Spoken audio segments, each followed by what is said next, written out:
Hello friends, in this video we'll walk through the GMX smart contract version 2 synthetic asset perpetual trading smart contract.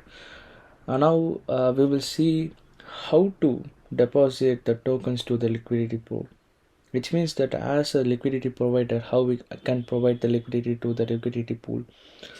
So as usual, we start with the exchange router contract.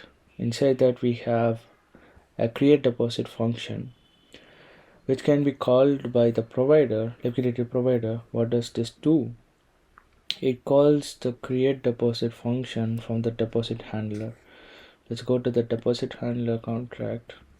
Inside it we have the execute deposit as well as the create deposit function right here. Just give me a second. Create deposit function, what does it do? It gets all the parameters and pass it to the create deposit function from another contract, which is the deposit util. Let's move on to there and explore a bit. Here you can see that the create deposit function inside the deposit utils. Here we are calculating the total number of tokens, long token as well as short tokens from the wallet, right?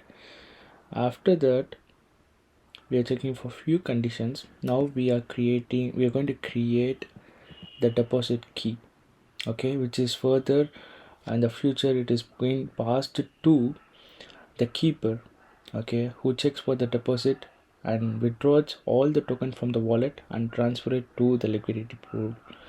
All right, now you can see we have successfully generated the key for the deposit.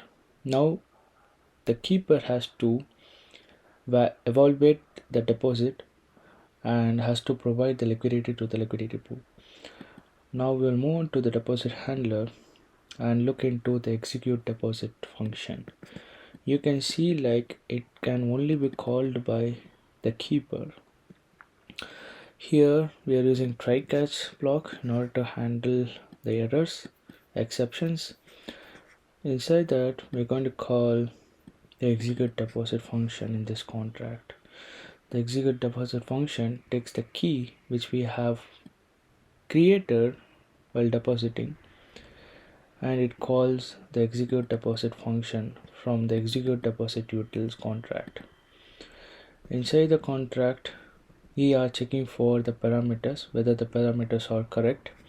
Once after doing so, we're going to add the withdrawal token from the wallets to the receive market tokens. So that's how the liquidity providers can provide liquidity to the liquidity pool of GMX in GMS synthetic assets smart contract. So thank you for watching. See you on the next video. Until then, this is Balamurugan signing off. Peace.